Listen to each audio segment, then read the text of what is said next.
齐魏韩三国已经联盟，合计12万人马出兵讨伐楚国。哼，他们果然动手了。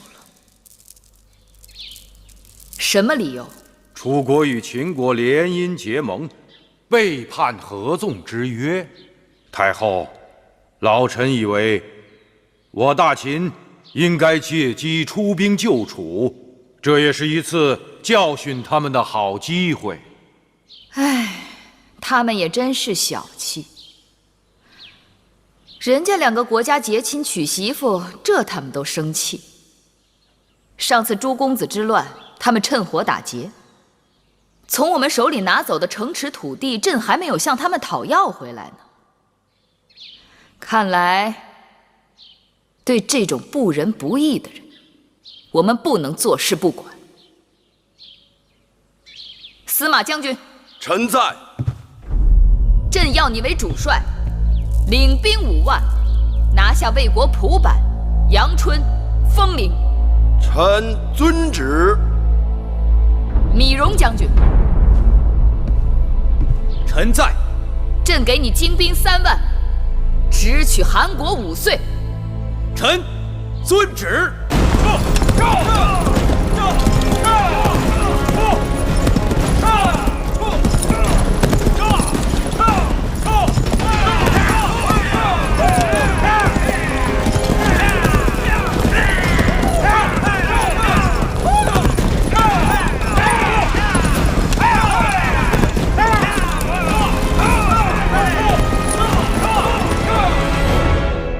母后，寡人昨日去北郊军营验兵，真是阵马锋强，锐不可当啊！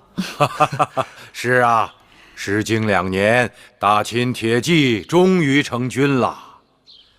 年前，司马将军攻取魏国蒲坂、晋阳、丰陵等城池，米荣将军夺取了韩国5岁。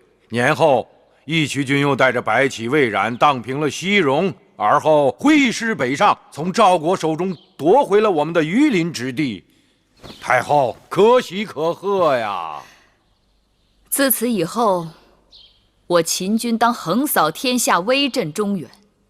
只是下一步，大秦该剑指何处？楚国。当初楚国趁我大秦内乱，拿走了我上庸之地，眼下是拿回来的时候了。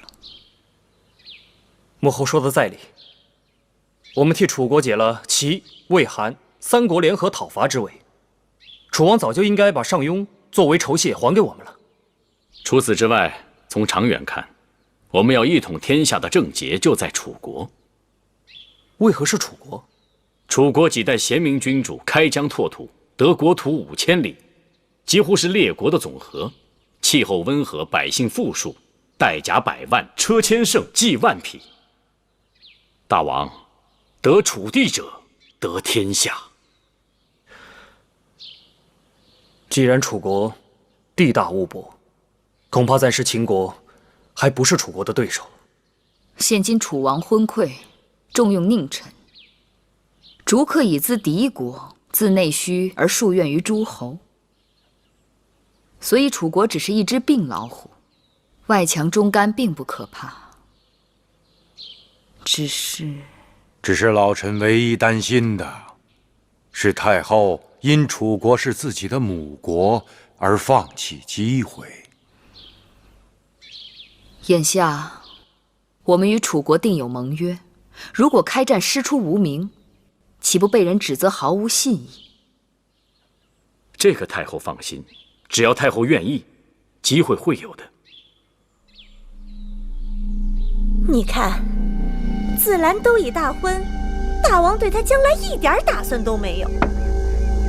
眼下看，尽管公子娶了秦国公主，但也难以动摇太子恒在大王心中的地位。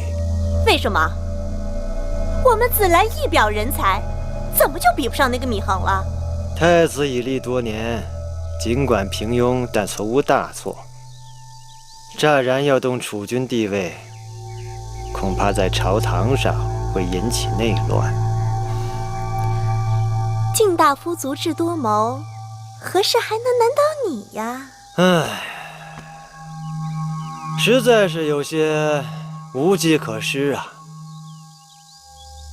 况且他人在咸阳做质子，规规矩矩，恭恭敬敬，想要挑他的不是，也无从下手啊。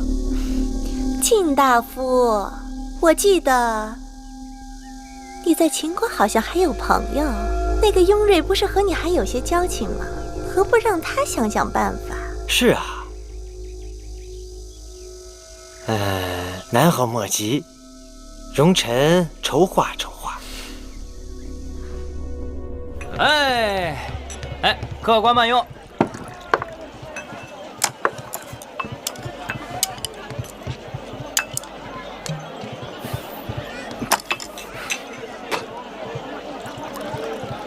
太子，听说对面那家鸭子炖的不错。我不是跟你说过吗？在外面不要叫我太子。是。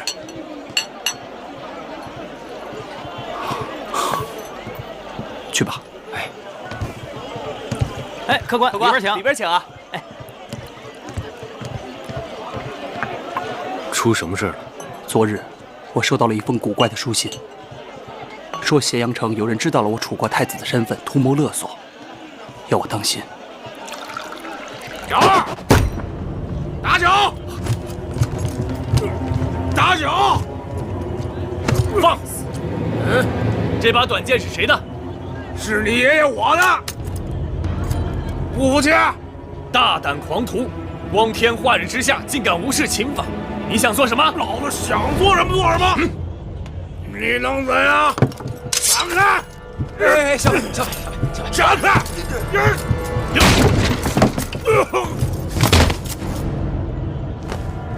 你们几个竟敢跟我们动手！兄弟们，给我上！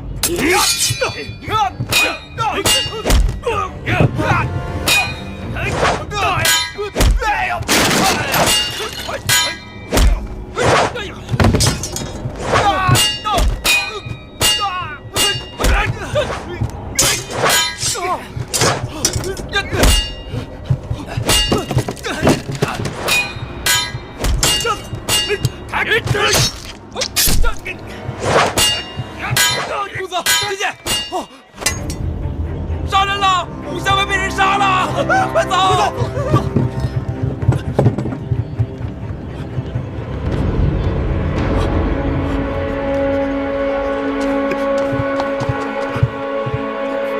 是我的剑，我没杀人，我没杀人。子期，你快从后门走，这里我来挡着。快走！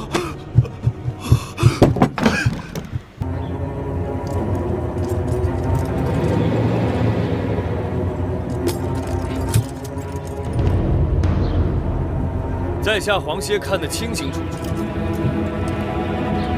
私斗之事便是躺下的军士寻衅挑起来的。人是不是你杀的？不是我杀的。你说不是就不是，跟我回去，见了我们廷尉说个清楚。带走。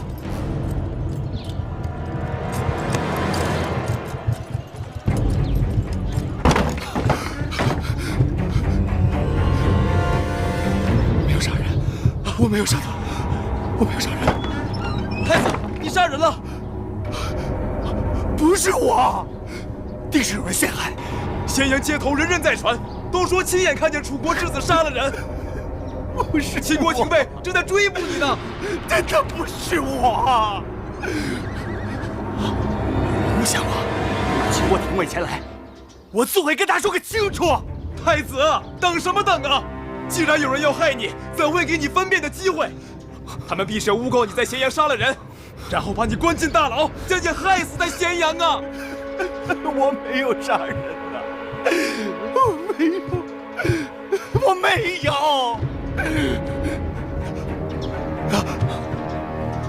那我该怎么办？为今之计，只有先赶快离开咸阳，逃回楚国，再做打算。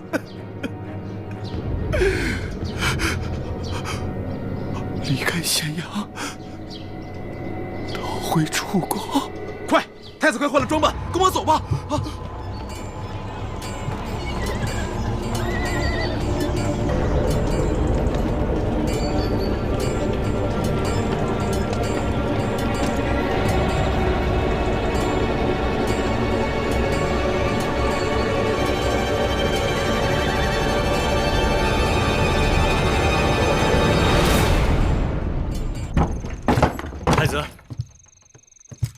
太子，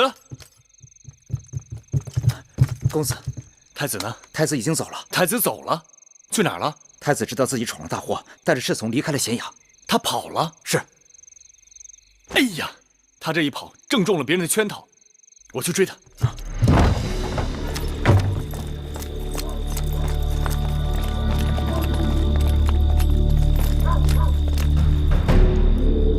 蒙将军，黄公子，你可知道楚国太子恒杀人之事？太子定是被冤枉。冤枉？那他为什么还要逃走？这恐怕是事出有因，我这就去把他追回来。质子出逃是大罪，你身为太子恒的陪伴使臣，难逃其咎。怎么，你也想趁机溜走吗？将军误会在下了。大王有令，不准黄歇离开咸阳半步。什么？太子恒杀人，跑了？是。野恒自来咸阳做质子，一贯谨小慎微，安分守己，怎么会有这等事？他杀人之事已被坐实。不过，即使如此，我仍猜是有人从中做了手脚。雍大人，不会是你做的圈套吧？啊，太后放心，雍瑞要做，也会比这高明。只是那陷害之人不慎走漏了风声，让雍瑞提前知晓，顺水推舟罢了。这样说，他们给了我们理由，对楚国说不了。正是。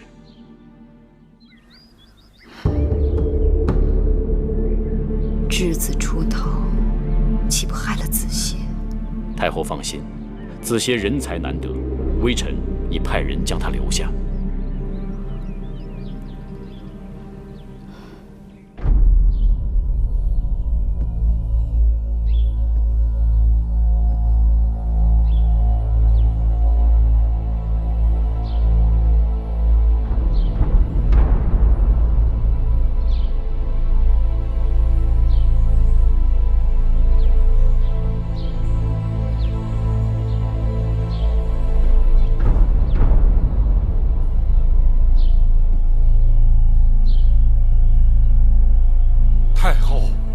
不要再犹豫了。那楚国太子恒杀我秦国军士，本该黄害服罪，竟然私自出逃，此举对我秦国是大不敬。恳请太后大王出兵讨伐恶楚。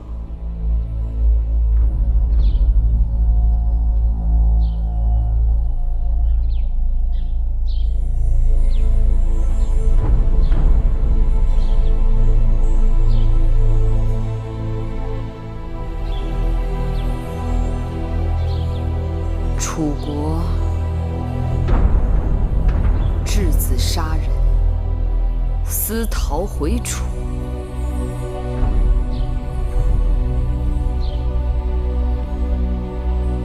秦楚之义就此破裂。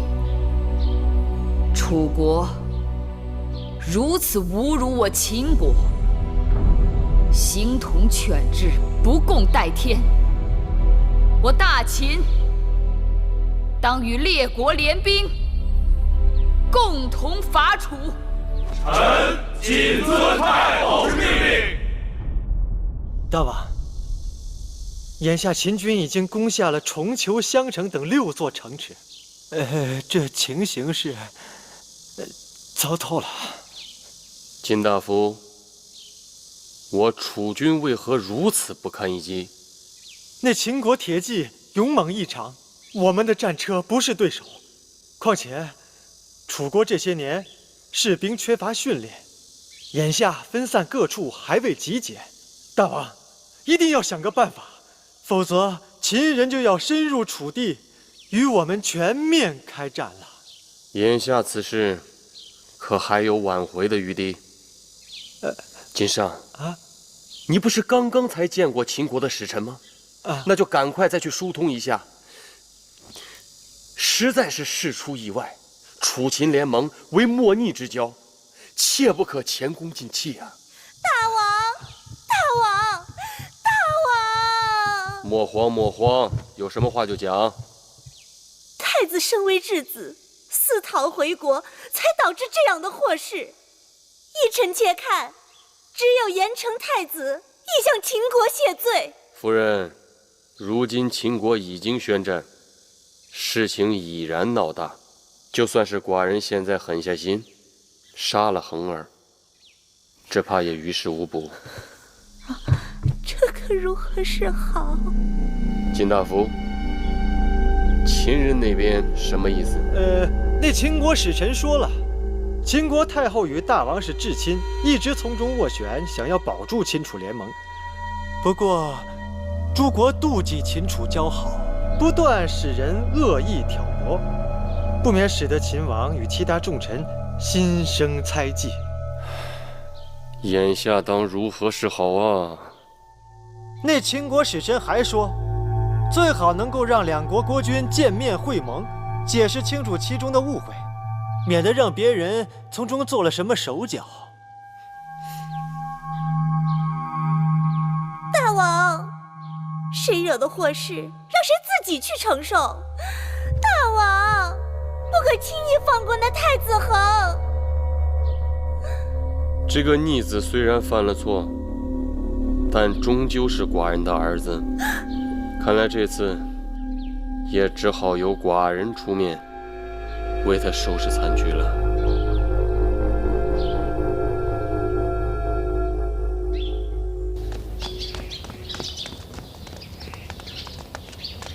夫人，夫人，微臣有事要禀告夫人。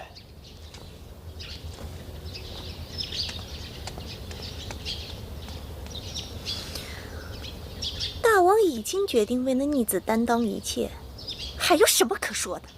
夫人，如今朝堂上下乱作一团，只有劝大王前去会盟，重建秦楚之意。也怪你无能。说好了让米恒闯祸，囚在咸阳，让大王废了他就是，怎么能让他跑回来，惹出这么多的事端？那边怎么回事，微臣也不知道。眼下多说无益，只有先平息了与秦国的争端，才能再提那废太子之事。劝大王与秦国会盟倒也不难，不过太便宜了太子恒。见过夫人。夫人，臣倒是有个主意。说。聪明人两次不可能被同一块石头绊倒。少废话。明说。夫人，不如建议大王再派太子去齐国为质。哼，这算什么主意啊？只要太子在齐国再惹出什么祸事来，就算这小子命大，还能逃回来。可是一个太子两次为质，如果先后惹翻了2个国家，那可就……哎呀，也只能这样了。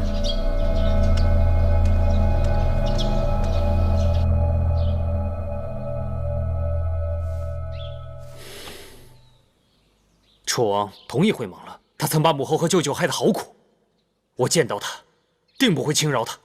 楚王若是来了，我们获得的就不止3、5个城池了。只是此事我们还没有明示太后。楚国是太后的母国，只怕她在此事上会有所迟疑。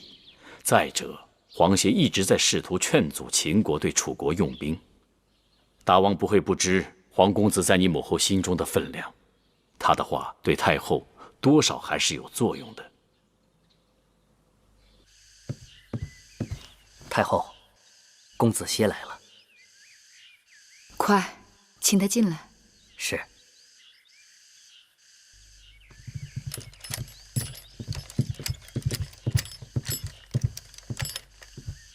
太后，你来的正好。昨日我刚得了魏良人给我送来的菊花茶，我正想着哪日与你一同品尝，你就像听着信儿似的。谢太后牵挂。木心，在。把茶烹好了，端上来。是。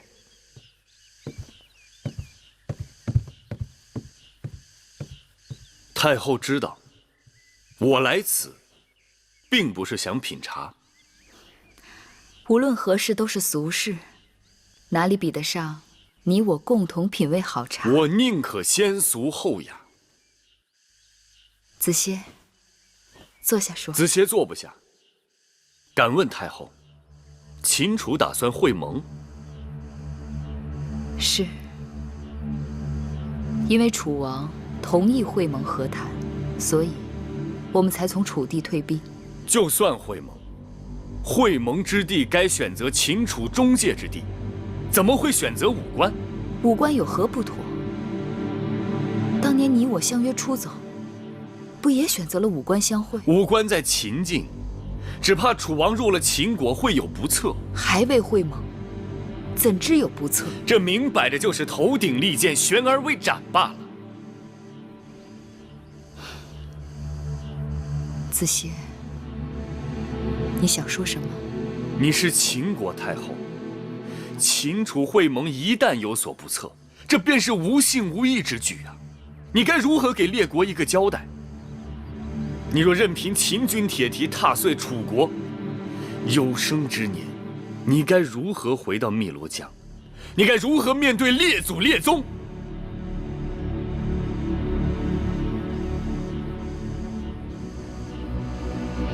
子歇，你等一下，我给你看样东西。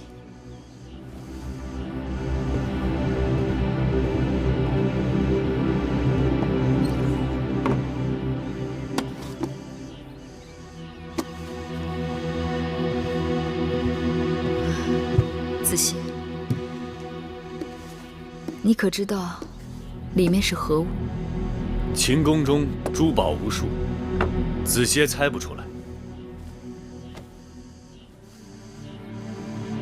这是我当年离开楚国时取的一捧楚国的泥土。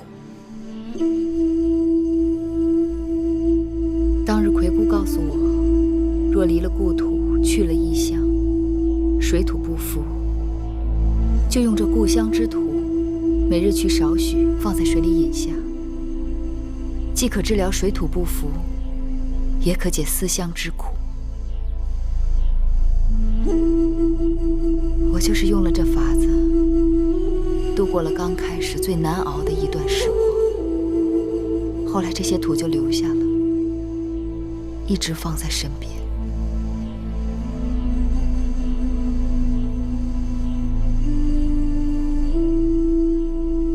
楚国水土，无时无刻不流动在月儿的血脉里，我自然无愧于汨罗江，无愧于父母和楚国的先祖。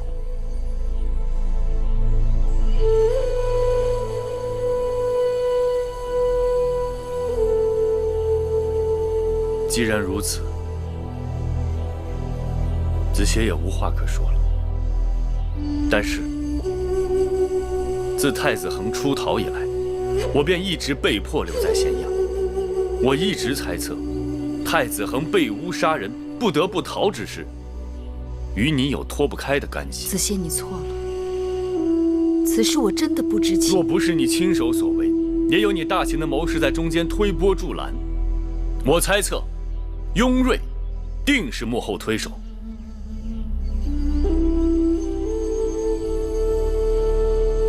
眼下秦楚交恶，千钧一发，一旦楚国危亡，子歇定要返乡，救楚国于水火。到时候，望太后不要拦我。我说过，我倾其所有，不会让你走的。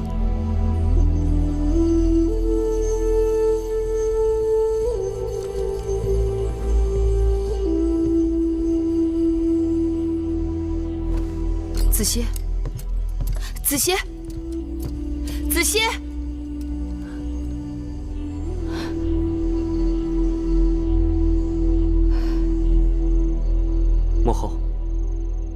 明日孩儿就要启程去会盟了。再有几日，楚王的车马也就该到武关了。知道了。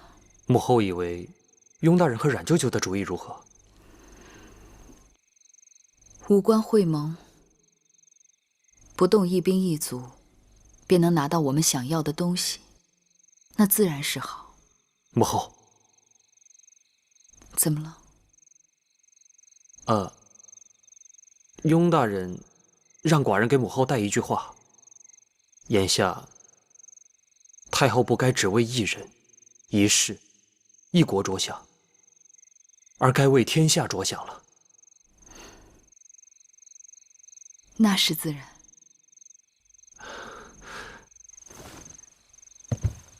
时候不早了，儿臣告退。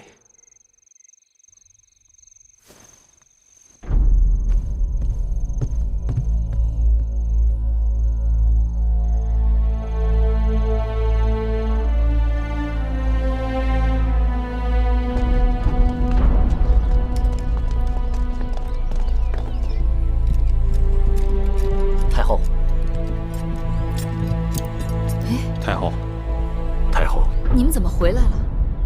大王也回来了吗？臣弟快马先回来。与楚国会盟之事如何了？出什么事了？楚王进武关之际，大王下令关闭城门，并扣押了楚王，准备带回咸阳。不是早先说好，只要楚王答应割地致歉，便不动手的吗？早晚是要动手，大王只是性子急了一些。这哪里是性子急，这是授人以口实啊！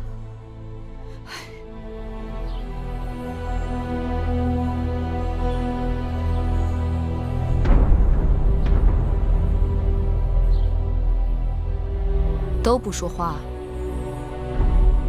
初离子，你为重臣之首，你先说。既然扣押楚王已成事实，敢问太后，楚王不日即到咸阳，此事如何处置？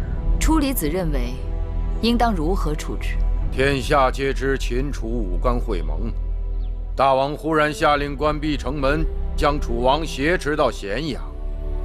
若此事没有一个妥善的处置方式，只怕会引起列国的质疑，说我大秦毫无诚信，以欺诈手段扣押他国君王，非人人君子所为，一定会引起诸侯的猜忌和敌意。只怕大秦以后难以取信于诸侯。楚离子此言差矣，是楚国质子杀人潜逃，毁约在先。楚王一直遮遮掩掩，不肯真心赔礼致歉。楚国的傲慢无礼惹怒了大王，这才命人将他带到咸阳质问而已。你以为这么说，列国会信吗？列国只是向我等要一个交代，至于信不信，由不得他们。如果他们真心想对我秦国开战，任你如何解释，他们都有动武的借口。假如他们不打算开战，无论给他们什么理由，他们都会欣然接受。雍瑞之言，初离子以为如何？如果大秦有足够的实力，说什么话诸侯都只能违心的相信，自然无妨。但眼下，大秦的实力还不够，所以当务之急是要派出一妥当之人，游走诸国，说出一套令人信服的秦国大王扣押楚王的道理，免得诸侯猜忌，引发后患。唉，若是张子在就好了。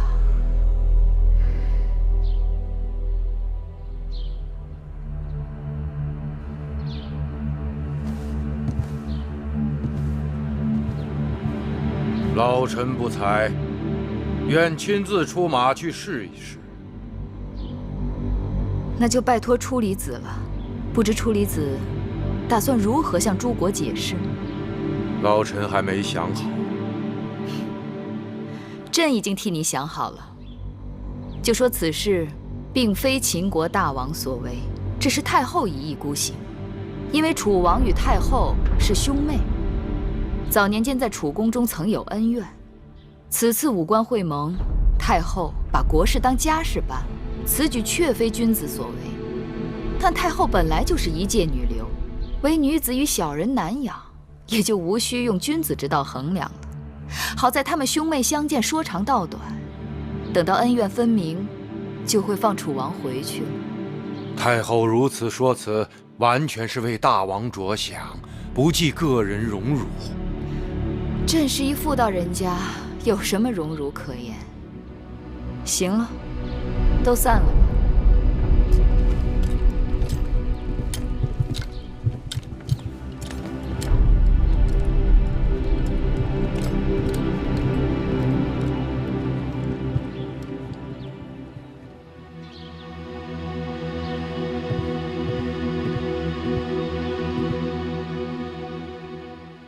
白起，太后，白起愿为太后分忧。我何忧之有？天下，你说什么？难道太后就真的没有一统天下之忧吗？世人皆知，得楚者得天下。既然楚王已经在我们的手中，我们大可以乘楚国无主，挥师南下，直取郢都。你想灭楚？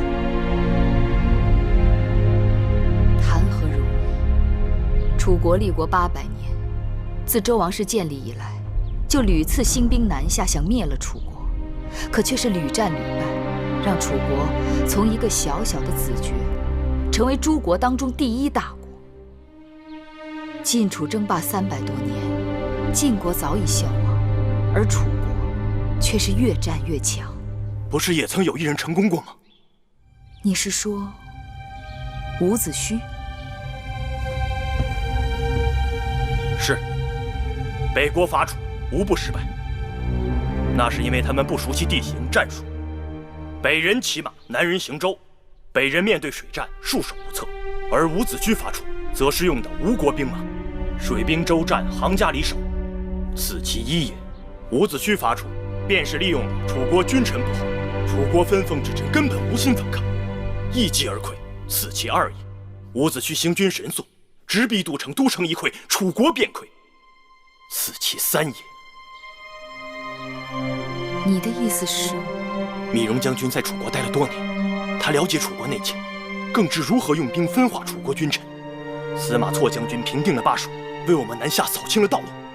我们可以兵分2路，一路由我带领，翻越秦岭，正面攻打楚国；而另一面，则可以由司马错将军率领巴蜀的兵马逆乌江而上，攻打李业，再顺流水和沅水直逼郢都。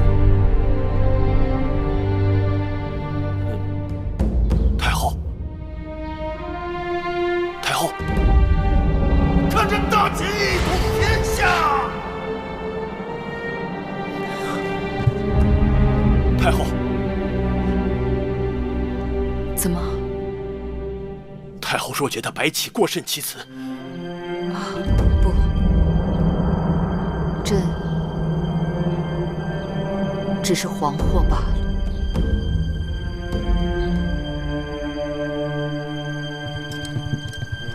太后，拜见太后。免礼。这么晚了，将2位爱卿请来，是因为朕有一件事情要与2位商谈。太后，正好我与司马将军商议，有关楚国之事，愿为太后献上一策。那就雍大人先说。太后，我们该利用眼下楚国群龙无首之际，攻伐楚国。天下大事，分久必合，合久必分，谁能抓住这个机遇，就能万世长存。而当下这个机遇就在我们面前。太后，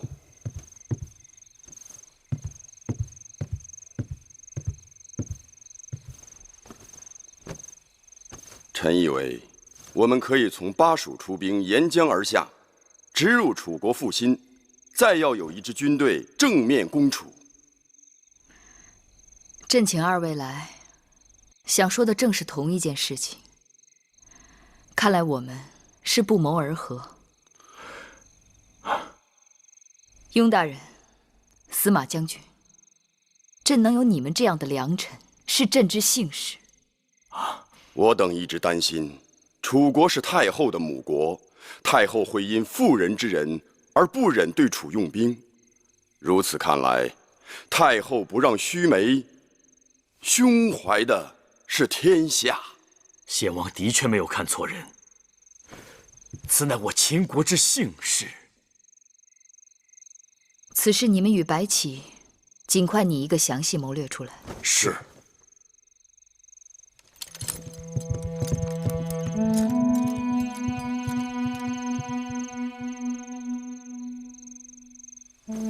太后，您只怕这件事情，我要愧对一个人了。太后，您说的这个人可是木心？在。明日请他到宣誓殿来。是。多谢太后以实情相告。子歇，子歇终于等到了结果。太后扣押了楚王，虽在意料之外，但在情理之中。子歇或许不信，但的确是突发之事，始料不及。楚王乃一国君王啊，太后怎可背信弃义？事已至此，我无话可说。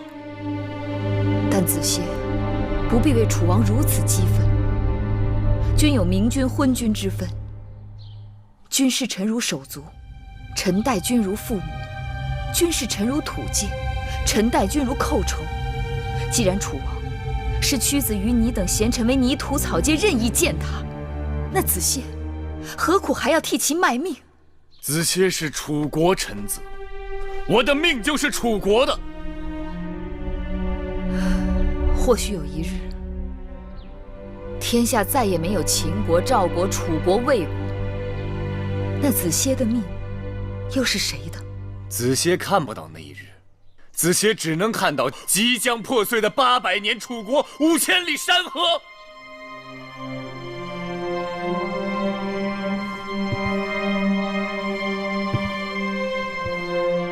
前几日，我去到四方馆，听到侧士们都在争论天下是否归一，这让我想到800年前，楚国究竟在何方？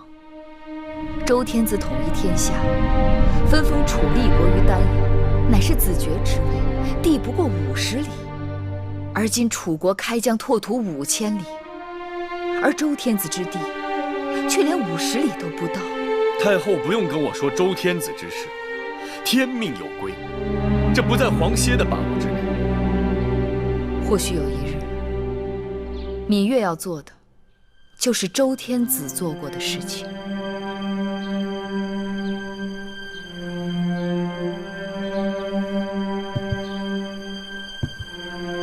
这就是说，太后已经迫不及待，非要灭楚不可了。数百年前，长江以南曾是楚国旧地，曾有上百个部族日日拼杀，后来被楚国一一收复，江南再无战事。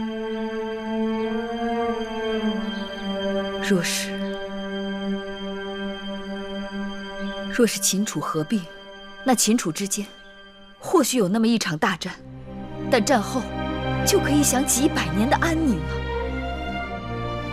子歇总算明了太后的心思了。子歇，我的心思绝不瞒你，我要你留下，留下帮你穷兵黩武，置百姓于水火之中，帮你取得大秦的天下。留下不是为了帮我，是为了帮天下。天下一统，将士们解甲归田，不再动兵征战，才可享受太平盛世。只怕百姓等不到太平盛世，见的是遍地白骨。做任何事情都是要有代价的，这是你要的代价，不是我黄歇要的代价。抱歉了，太后，我必须得走。你要走，是因为与我赌气。我要走，是因为我痛心。堂堂大秦言而无信，这就是你们遵行商君之法、背弃礼法的结果。大秦实行商君之法，民殷富，国富强，百姓乐用诸侯亲附，人心所向。统一天下是早晚的事情。自欺欺人！你的商君之法，在子歇看来，就是违礼、弃伦理、无信义，以恶制恶，贵上欺诈，轻罪重罚，令百姓敢怒而不敢言。商君之法切实可用，立见成效，急功近利，不可持久。子歇，总有一日你会明白，今日之争我是对的，你是错的。你若信月儿，你就留下。你不在人呀，你只是大秦的太后。抱歉，子歇帮不了太后。子歇去意已定，望太后不要留我。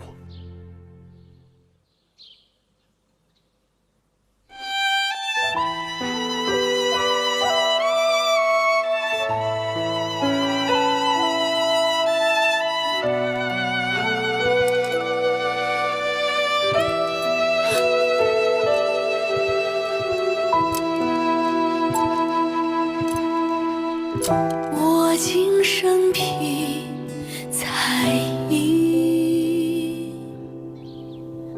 我见繁华如许，我驾驭山河千山万骑，我却追忆海底。想过无猜无期，相遇梦相许，想任你解脱红尘。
姐姐，有事吗？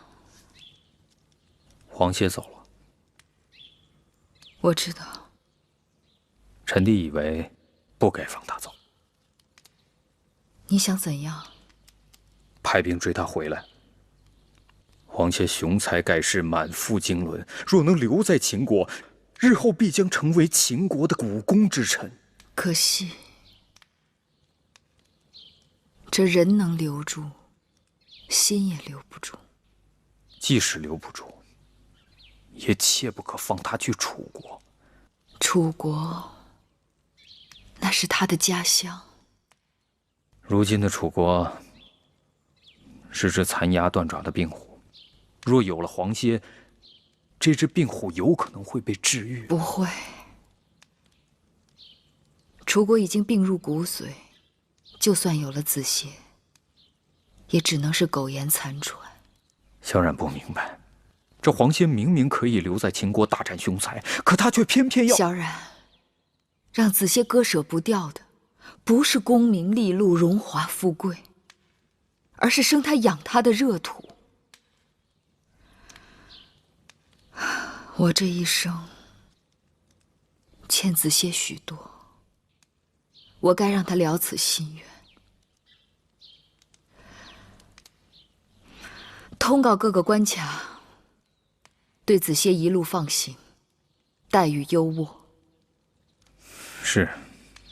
记得子歇临行前曾说：“商君之法过于严酷，轻罪重刑以恶治恶。”此话可有道理？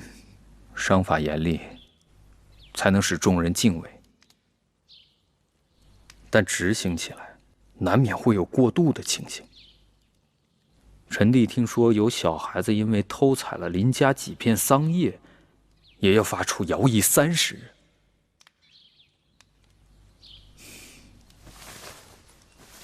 姐姐可还记得我这根手指？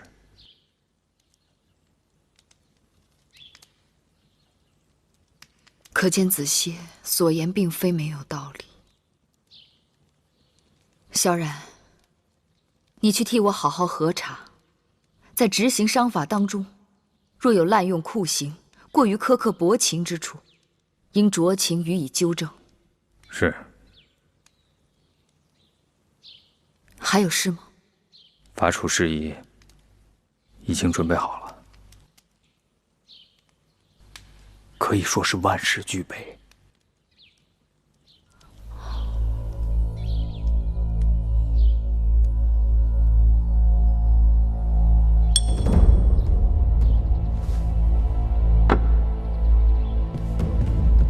白起，朕命你为左庶长，受此虎符，千骑斩将，挥师伐楚。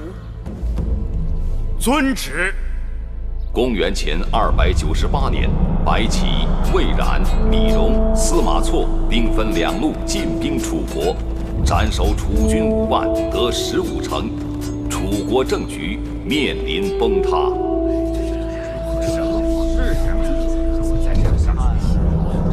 他们被秦人扣押，如今国家危亡，如何是好？秦人背信弃义，扣押大王，又从2路进袭我楚国，令我头尾不得相顾。如今楚国危在旦夕，我等必须立刻整顿兵马，动用倾国之力，再度迎战秦军。如今大王尚在秦人手中，谁来下旨号令三军？那依晋大夫之意呢？这自然是要想办法先迎回大王。为了保证大王的安全，切不可做出触怒秦人的事情来。就是因为担心大王在秦国的安危，我楚国将士缩手缩脚，瞻前顾后，以至于我们3关洞开，秦人兵不血刃，长驱直入。眼看秦兵直捣郢都城下，我们若还抱着不可得罪秦人的想法，那就生生把都城宗庙都送到秦人手里了。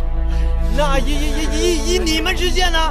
秦人扣押大王不放，为的是挟持大王，胁迫我楚国。我们对秦人退让越多，他们越不可能放了大王。为今之计，我们只有另立新君，让秦人知道即便挟持了大王，也无济于事。那时候我们再与他们谈条件，才能够迎回大王。若立新君，当立公子兰。太子明明义立，为何要提公子兰？若不是太子在秦国为治，杀人潜逃，又如何会惹怒秦人，扣押大王？似这等不忠不孝不义之辈，又如何能再为储君？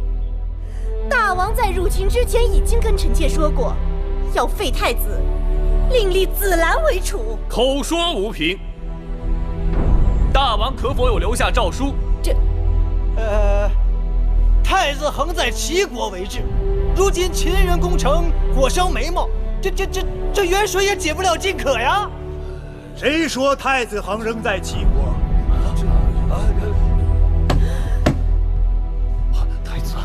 太子，你怎么回来了？太子在秦国为治，私逃回国，导致大祸。如今太子在齐国为治，又潜逃回国。你难道嫌楚国还不够水深火热吗？南后有旨，将太子恒拿下。是，慢着！大胆！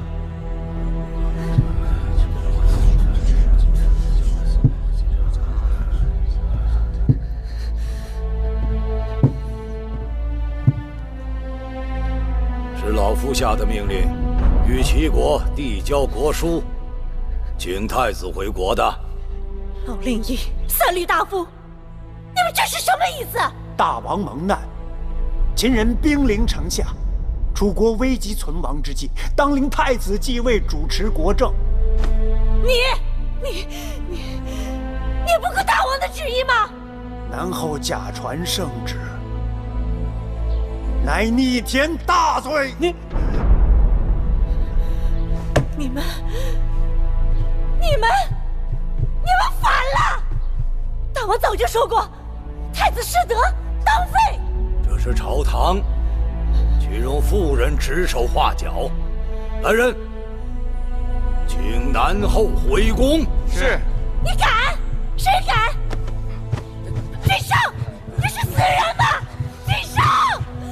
三闾大夫，南后毕竟是南后，你们竟敢如此无礼！老夫糊涂一世，这一刻我看得清楚。你这蛇鼠奸佞，若不滚开，老夫将你当场击杀！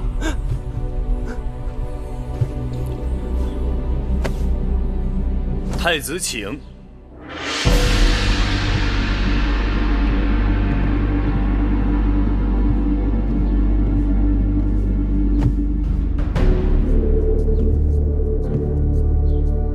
请太子继位。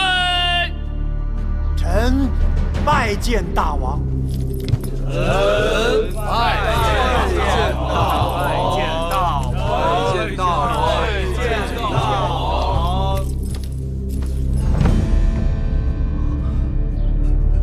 众卿，免礼。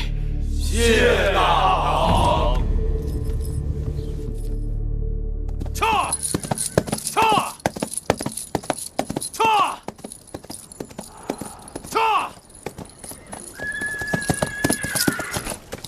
报！此刻太后还未下旨，我们该如何进？白将军、魏将军，太后下令撤兵了。什么？太后下令撤兵了？楚国发生政变了。什么？黄歇请出屈子和令尹朝阳扶持太子恒登基为王，眼下是屈原主政。除了集结重兵守卫郢都之外，还联络诸国，企图合力围攻我军。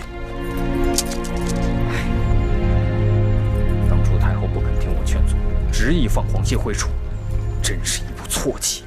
黄歇是太后最珍惜的贤良人才，他是绝不会难为黄歇的。问题是，如今黄歇与屈原日月辉映，相得益彰，合力扶持楚国新军，的确不好对付啊。我等既然没有必胜的把握，撤兵和谈也好。为扣押楚王一事，楚离子亲自出使诸国，累坏了身子。太后已经让白起撤兵了。是。太后怎么说？他说，他果然没看错皇协，并说此时伐楚本就不是灭楚，而是弱楚，不能一蹴而就，是该撤兵的时候了。太后不愧是当今女丈夫。母后，你知道这是什么吗？这是什么？这是仙鹤。公子服长得浓眉大眼，活脱一个小。义渠君在西北戍边，已经好久没有回来了。给他们做的新衣，派人送过去了吗？都送走1个多月了，早该收到了。太后，今日春色媚人，让公子服到园子里走走吧。你就带着小公子去园子里走走吧。是。公子服，随我来。母后，那福儿先告退了。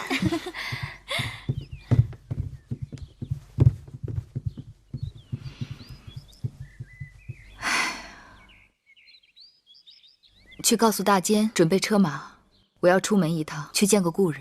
是。慧儿，替我梳妆吧。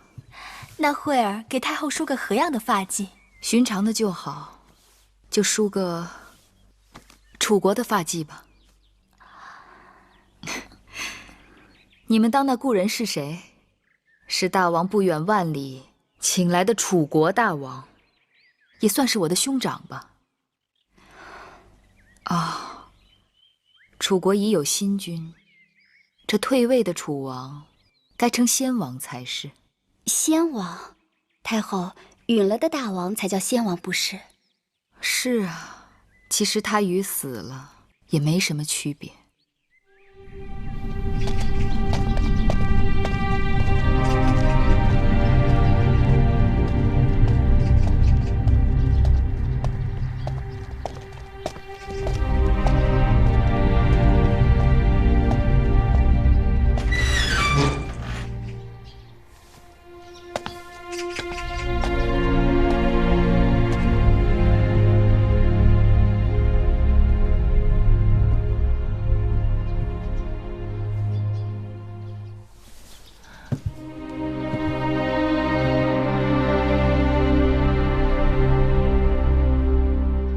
太后来了。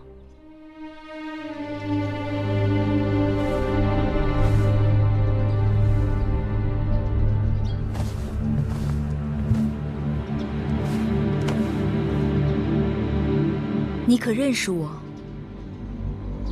恕寡人眼拙。你不记得我了？父王留给你后宫兄妹几十个。你我虽然见过面，但你也早将我忘干净了。是你，你是芈月，你是寡人的王妹，就是你，害得寡人好苦。大胆！太后的名讳也是你能叫的，有何叫不得？我乃一国之君，你等却如此怠慢于我，行。吾王夷鲁不亲吾美女伺候，接我来咸阳，却不请我入咸阳宫，把我放在这郊外一个小小行宫，见不得人的鬼地方。这就是你们秦国的待客之礼？你虽行无王夷鲁部，寝无美女伺候，但时有善夫打理，衣有锦缎丝绸，楚王也不算委屈。哼！你们秦国的膳食、丝绸，怎能与我楚国相比？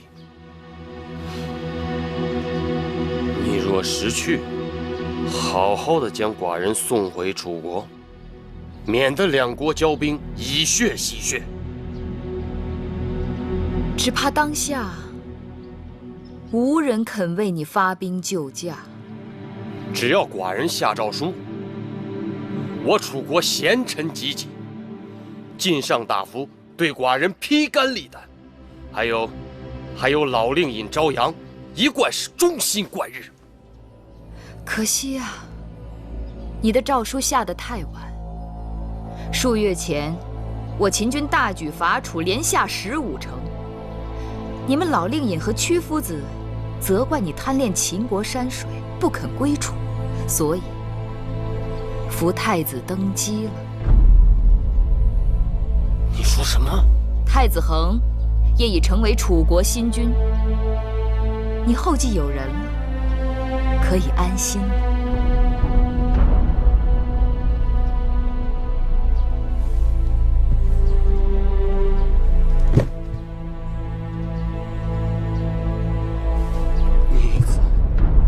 逆子，他这是想要寡人的命啊！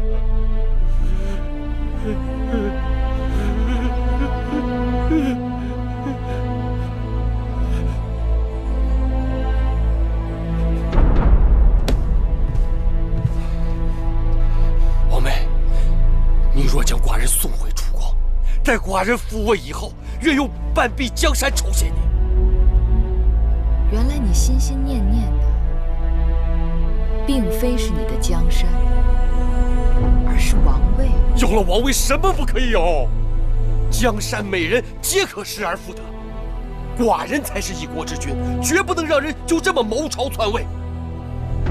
等寡人回了楚国，先要严惩芈衡那个逆子，还有朝阳那老匹夫，还有屈原，还有……只怕楚国并不期盼你回去。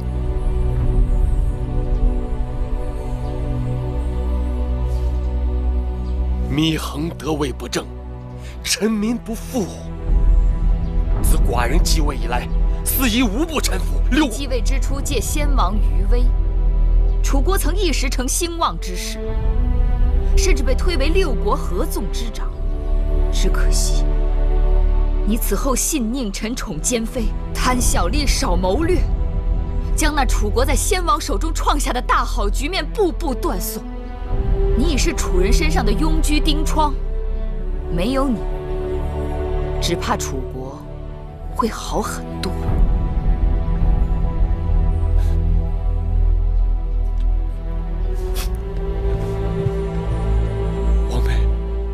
王妹，人非圣贤呐！只要你送寡人回楚国，寡人发誓，以后一定事事为秦楚2国着想，永结秦楚之好。乌郡，还有黔中郡，寡人可以把这天下富庶粮仓都割让给秦国。你的话可有信用？有，寡人可以当下就给你写下承诺凭证。你已退位，你的承诺凭证不值一文。只要你能助寡人复位，何愁那些城池土地呀？我曾经被饿怕了，不喜画饼充饥。既然秦国见不到乌郡和黔中郡这2个天下粮仓，那只好委屈你，在此处多盘桓些日子。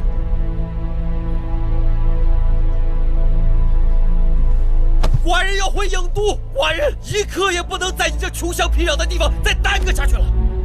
你会回去的。既然你愧对父王的在天之灵，有一日楚地归秦，我会把你送回郢都去，把你关在先祖的陵园之中，日日向父王忏悔，让世人看看这昏君的下场。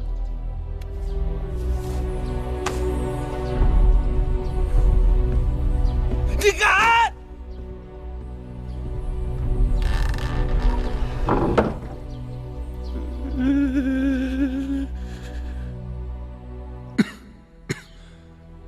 大秦功臣以魏冉、芈戎、白起为首，勤劳国家，功德茂盛，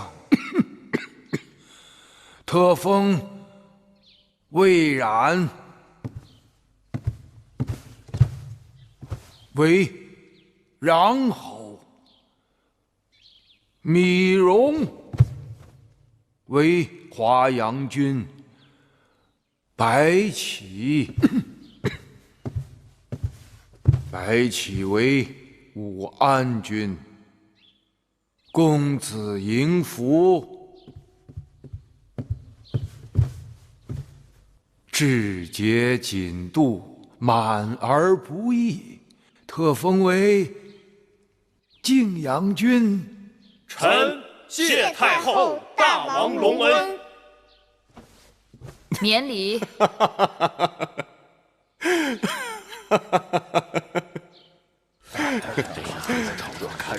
虎爷，刚才看到了吗？我儿子多有出息。你怎么不高兴？啊？那是秦国的分封，跟义渠没什么干系。怎么没干系？魏冉、米荣、白起是谁？我七弟。迎福又是谁？我儿子。大王，那魏冉、米荣和白起是秦国的战将，不是咱们义渠的战将啊。那又如何呀？如今我义渠已经归顺秦国了，还分什么义渠秦国的？哼！可大王，你儿子姓嬴，不姓翟。你说的这话我不知道吗？大王，太后是大王的女人，那也就是咱们义渠的女人呐。可她心里装的都是大秦的江山社稷，哪里有一分一毫是给咱们义渠的？够了！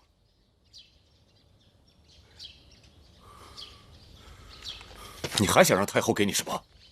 你不是已经做了上将军？上将军，既然是分封，那也该有我们义渠兄弟们的份儿。就算我当上了上将军，那其他兄弟们呢？咱们义渠的兄弟们也该在草原之外的地方也分个什么侯啊、君啊当的。凭什么他？大王，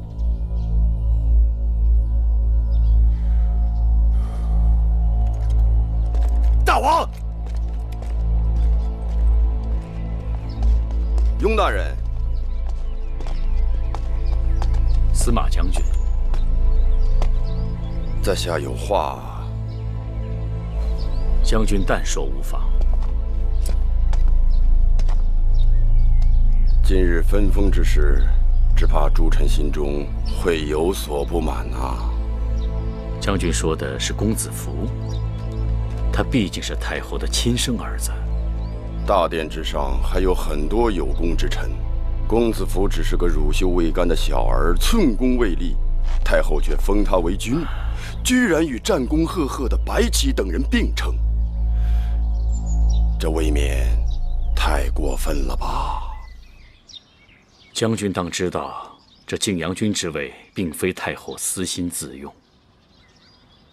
这些年，义渠君及其手下立了大功，但义渠人只会打天下，不懂得管天下。太后不能分封他们，只好转封小公子。一来为小公子亮于人前证明身份，二来也是安抚义渠君之心呐。怎么说来也是无奈之举啊。当初太后对义渠人如此看重，是因为他们为大王登基及平定诸公子之乱立了大功。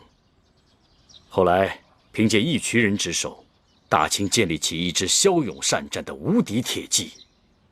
如今，在这支铁骑当中，你根本就不知道有多少是义渠人，多少是秦人。太后这么做，也是为了大秦的江山呐。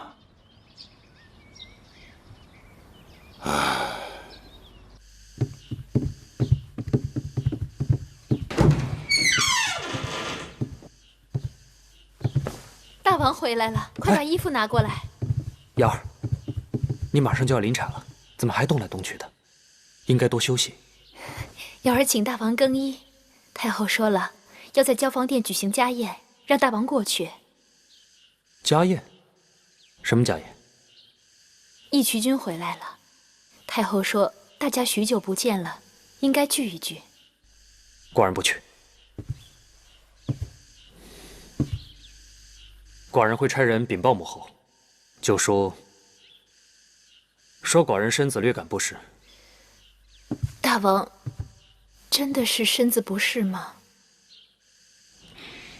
实话讲，只要与那一群人共处一室，寡人浑身上下哪儿都不是。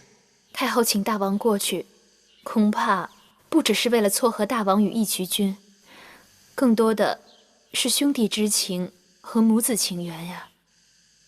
大王，你还是过去吧。走喽，飞了！福儿，飞起来喽！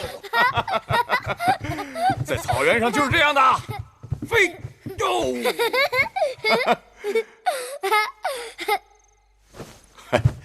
臣弟见过王兄。母后，坐。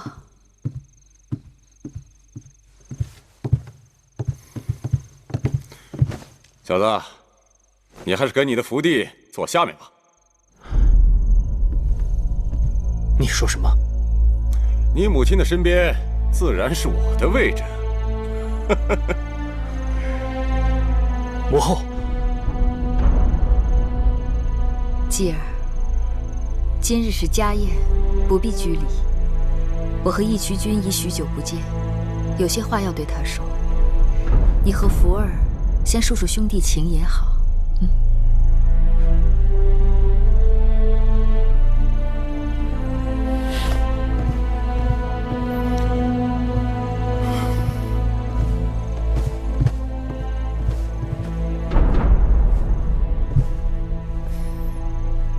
奏乐，献舞。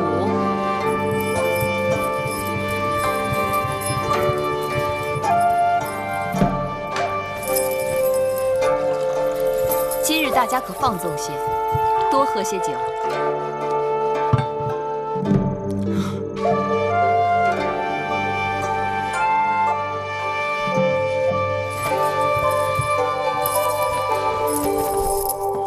云儿，我们共饮此杯。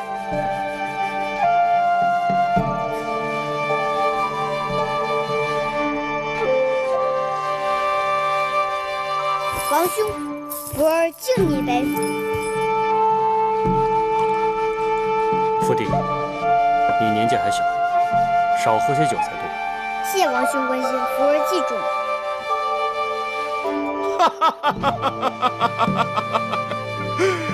哎呀，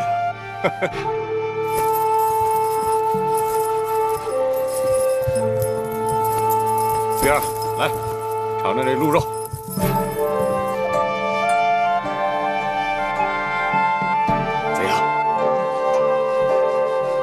肉质鲜嫩，果然不错。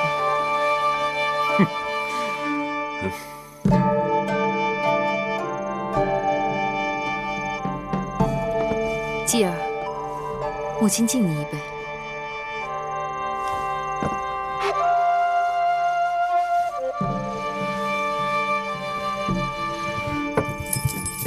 义渠君，尝尝这果子甜不甜？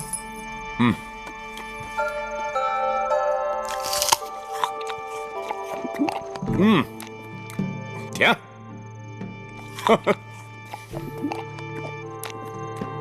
义渠君，寡人敬你一杯。来。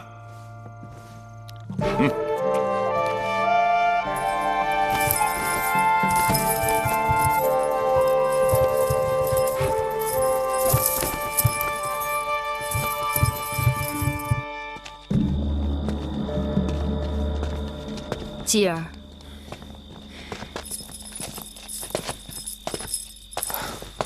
母后，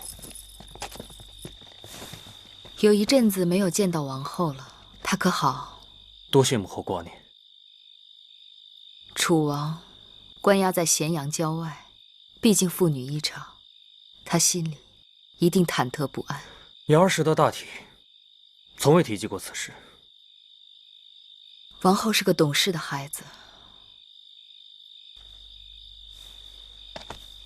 方才酒席间，继儿做得很好，王者胸怀气度，母亲欣慰。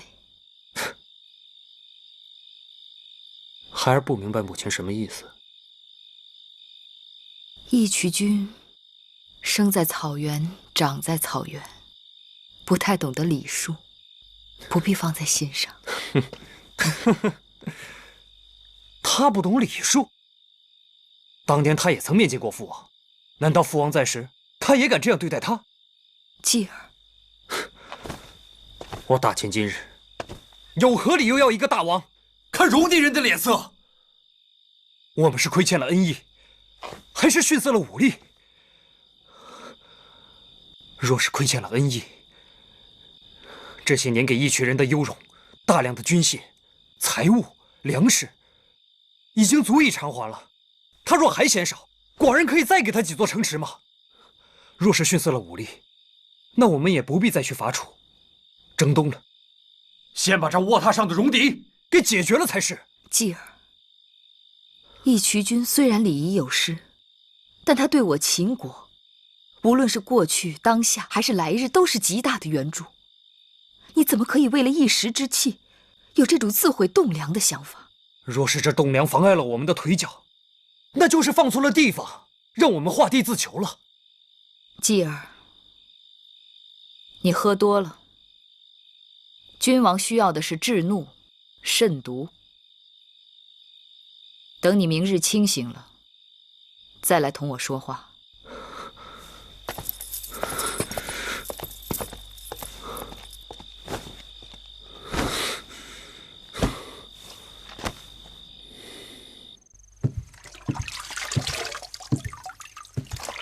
太后，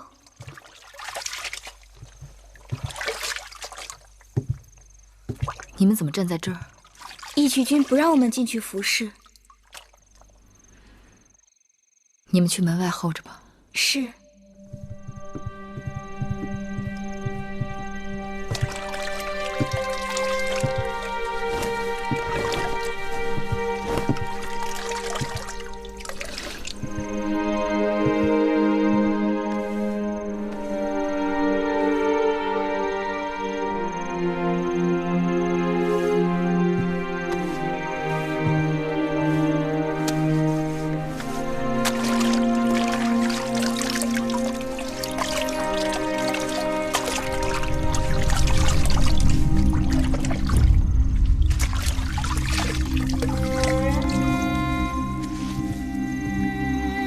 你怎么背上又多了伤口？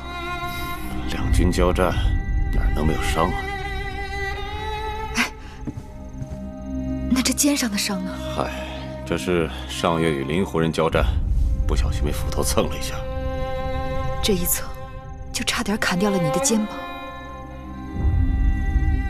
肩上伤口正在长肉呢。不准用手抓，好不容易刚刚结了疤。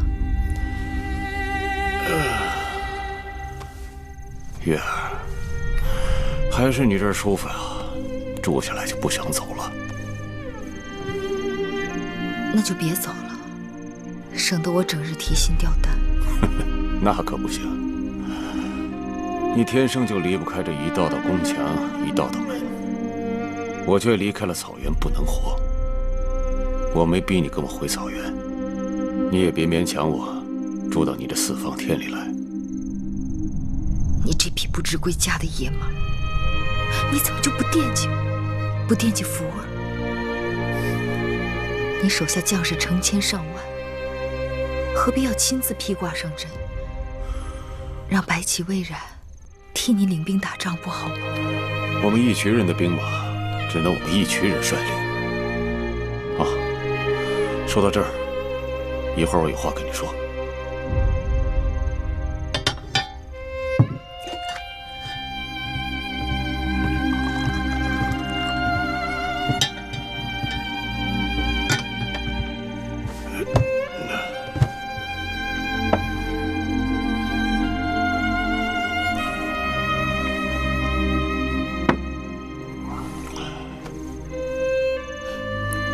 你要跟我说什么？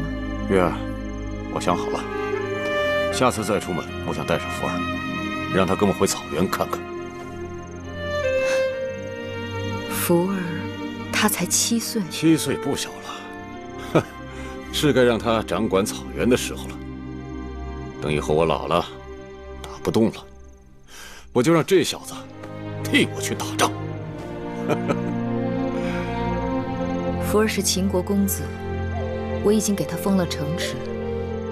将来他麾下自有百战之将，何必要他亲自出征打仗？你这是慈母多败子，你想把我们福儿养成屋檐下的小家雀啊？不骑马不打仗，哪能算得上我们义渠的男儿？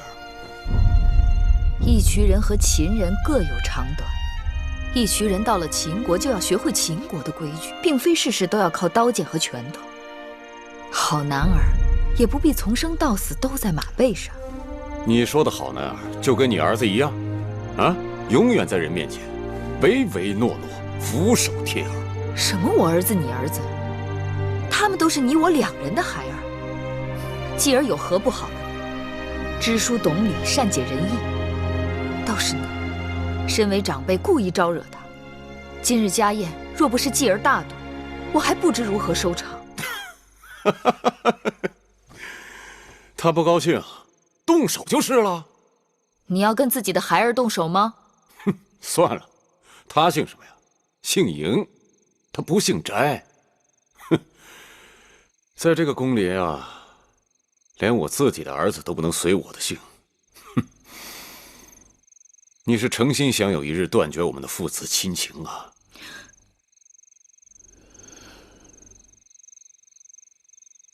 你什么意思？我眼睛不瞎，嬴稷从来没有把我当成父亲。他父王在他10岁的时候才走的，他心里惦记生父，不容易转还。他是小孩子，你跟他计较什么？他还小孩子，他都要生儿育女了，只有你仍然把他当个孩子。我不和你说了。今日你是诚心与我胡闹，我可没胡闹啊！我说的都是正经事。你这个太后再威风，那也是我们义渠的女人。若朝廷分个有亲有疏，那也得先让好事落在我们义渠人的头上。说到底，这秦国天下，也有我们义渠人的一份儿。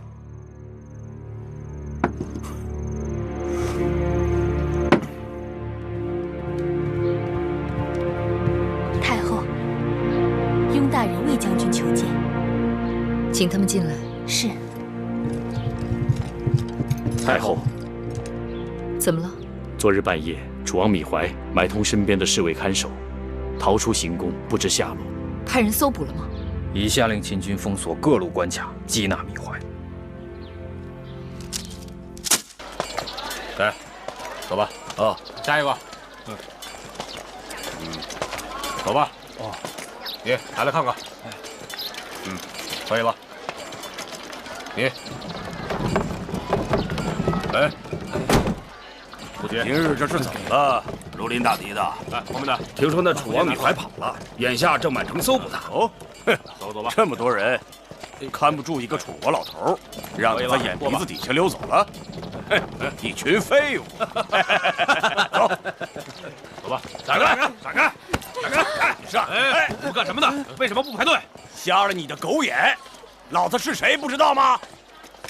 将军，今日大王有令，任何人出入咸阳城都当接受盘查。这咸阳城就是老子带人拿下的，你们大王的王位也是我等拿性命换来的。你说，该查不该查？啊！将军，将军，君命难违。闪开！将军，闪开！跟我来！是。闪开！敢挡老子的道！胡威将军，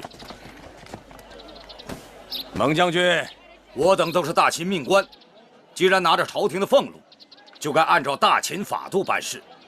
义渠将士不在军营之内，就要遵守大秦律法，任何人不得违背。更何况，今日情况特殊，要缉拿要犯。我虎威已经出了大营，来到了咸阳城。蒙将军，你说这些废话什么意思？想打架呀？来呀！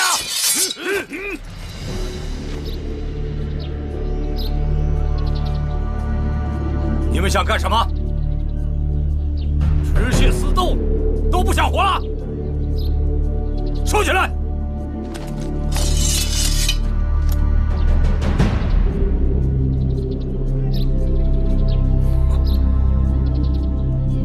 放行。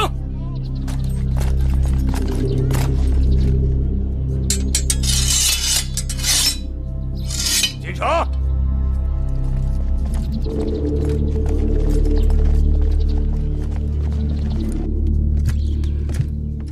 雍大人，那些义渠人的眼里根本就没有我大秦法度，飞扬跋扈，出言无状。若不加以约束，任其放纵，只怕会被别人效仿，同恶相激。长此以往，这咸阳城内的治安将难以维持啊！宫中传来消息，说王后即将生产，大王情绪焦虑，太后呢又政务繁杂。这义渠人的事情也是棘手的，只好先往下压一压，等我择机再向太后禀报此事。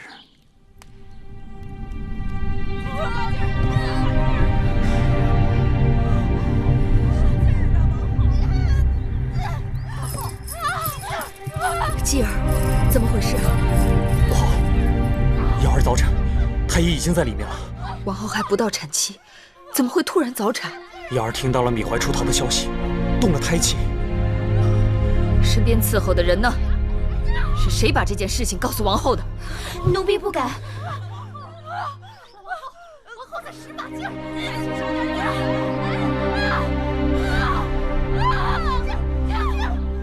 王后吉人天下，一定会没事的。生了！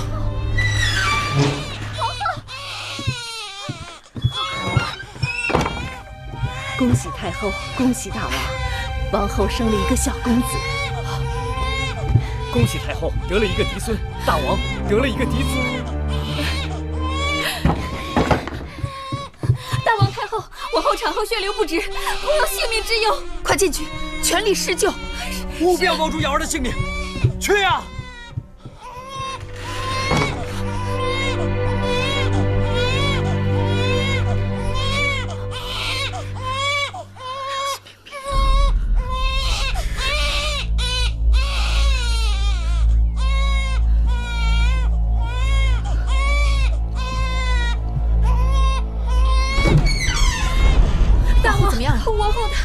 王后怎么样了？王后她……快说呀！王后她不行了。瑶儿，继儿，大王，大王，产房不急，不能进去啊！继儿，母后。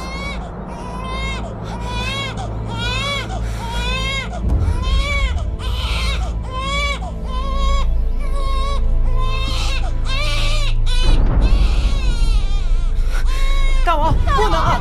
别拦着他，太后，让他们一家人在一起好好说说话。瑶儿，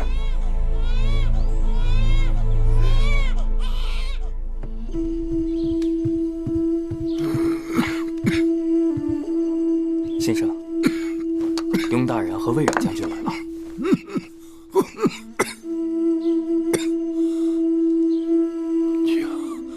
请他们进来。是。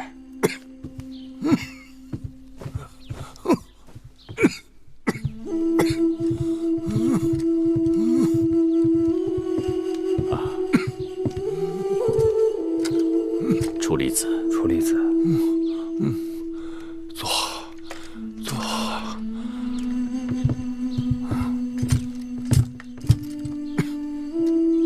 楚离子，太后和大王听说你贵体前安，非常牵挂，特派我们俩前来探望，让大王和太后费心了。听说那楚王怀被抓回来了啊？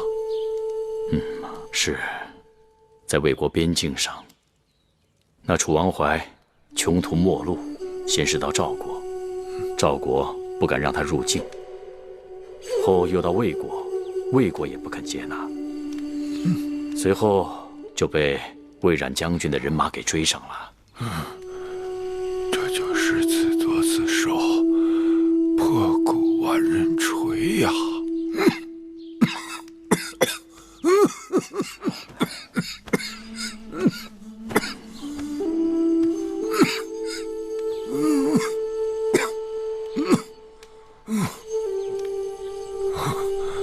你等何苦要如丧考妣呀？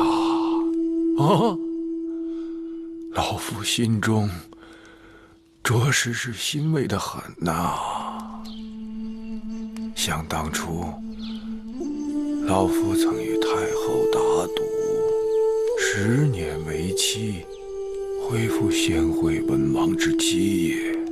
这10年期还未到，大秦之盛况已远超先王之时。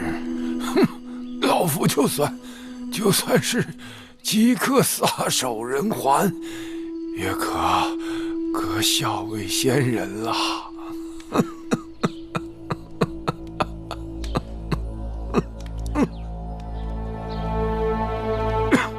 楚离子乃大秦智囊，一向料事如神，不知对我等还有何嘱托？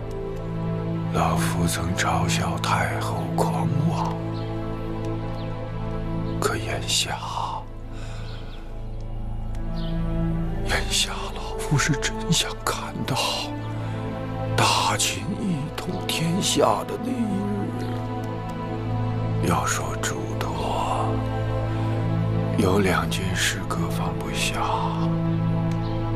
对外，秦国的对手不多了，只4个字：若楚灭齐。对内，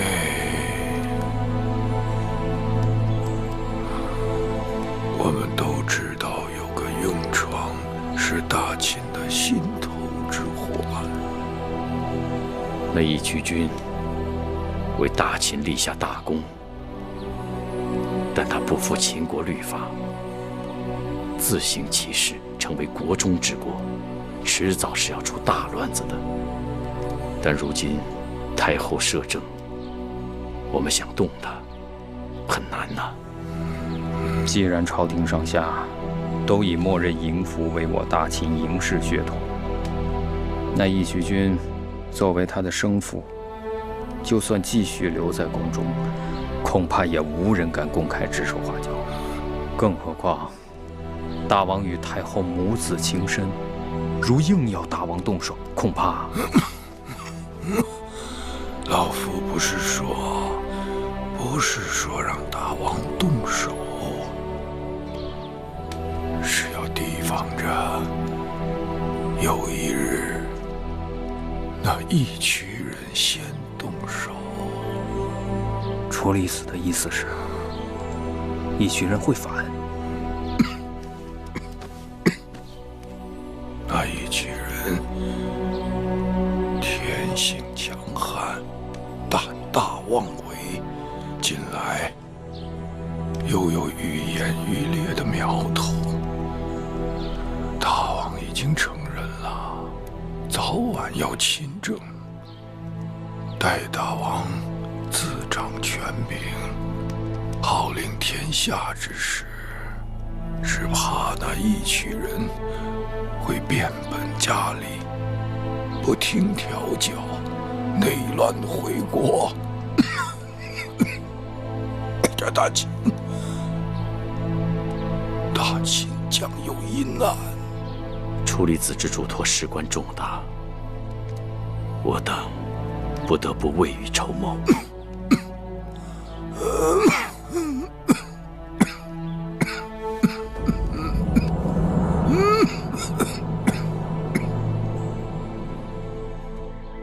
楚离子的后事安排的如何了？都已安排妥当，以国相葬，后续加人。另外还有一事，楚离子已过世，但国相之位悬而未定，不知雍大人对相位是否有意？谢太后厚爱，但老臣老迈了，太后不如提携一个风华正茂的人才。雍大人，心中可有人选？微臣看，魏冉将军文韬武略，智明勇功，最合适不过。举贤不避亲嘛。对了，太后是否听说楚王怀没了？何时的事情？自从将他捉回咸阳，米怀就一直是泱泱不乐。前几日突然不肯进食，太医院派人看过，说是肝郁气滞之症。昨日病故了。米怀昏聩，却恋故土，一心想回郢都去复位，就把他送回楚国吧。是。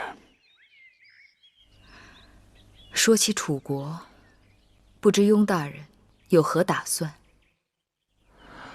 当日我让白起和米荣在楚国撤兵，是因为楚国刚刚立了新君，上下一心，士气大振。伐楚久攻不下，拖延下去，大量将士滞留楚国，开销庞大，收获却甚微，得不偿失。所以我提出了改灭楚为弱楚。太后所言甚是，既然当时我们已经失去了快速灭楚的机会，倒不如暂时退一步。初离子临终前曾留下4个字：是弱楚灭齐。眼下楚国势微，其余5国中能与秦国抗衡的，只剩下齐国了。齐王向来贪暴不义，他刚刚灭了宋国，至交义满，招得诸国愤恨。燕国与齐国素有血仇，而秦国与燕国历来交好。派人去告诉孟嬴和燕昭王，就说我大秦愿意出面，联合燕赵魏韩，共同伐齐。是。这么多年，孟嬴和苏秦一直郎有情妾有意，当年未能成全他们2人，难免心里愧疚。灭齐是他们2人终身的夙愿。这次联合燕国讨伐齐国，先不要说对我大秦有何好处，我是该先还他们一个人情了。听说初离子临终时，还有一事搁放不下。太后该知道是什么事。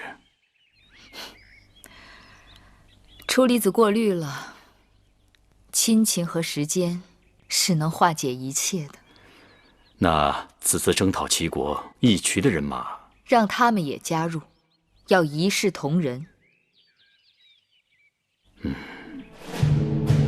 公元前284年，燕、秦、赵、韩、魏5国伐齐，连下齐国70余城，势如破竹。联军攻入临淄，齐王被杀。齐国除了莒和即墨2座孤城，国土尽丧。各位爱卿，齐国亡了。恭喜太后，恭喜大王！分这么点儿，哪够我们用的？就是。这次讨伐，朝廷论功行赏，该封的封，该赏的赏，唯独落下咱们义渠。太后不是赏了我们金玉器吗？还有酒水、腌肉，还赏给咱们大王4座城池呢。就来了！你们2个小子，是不是在咸阳城娶了媳妇儿，成了家？这胳膊肘就往外拐，替秦人说话？看清楚点，这是咸阳城，义渠草原才是你们的家呢。这些年，咱们义渠多少兄弟都在这儿成了家，谁能分得那么清楚啊？老子就分得清楚，朝廷就赐这么点东西给咱们，打发他娘的要饭的呢。咱们这些年为大秦拿下了多少城池？且不说这次伐齐，上次攻打韩国、魏国，咱们义渠兵马可是立下了大功。哼，看那魏然当了国相，白起是大良造。嘿嘿，就连那没打过几次仗的闵荣都是华阳君，又封了个新城君。咱们有什么呀？啊，有什么？有个屁！对呀，卖命的时候想着我们，等到论功行赏的时候，就把我们撂到最后。怎么我们的脑袋比别人的便宜啊？对，这太后待人有厚有薄啊，不公平！这他娘的是酒吗？都酸了，拿这麻将糊弄老子！娘的！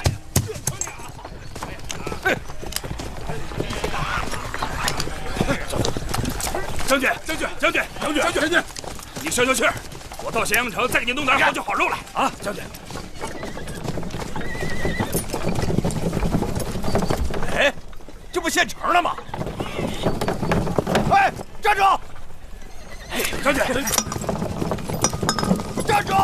站住！站住！站住！站住！停车！喂，停车！站住！站住！你们这是去哪儿啊？这是太后犒劳新成军手下将士的酒水和腌肉。什么新成军？不就是米荣那小子吗？你们不行，我开门了！啊！将军不可！将军放开！哎，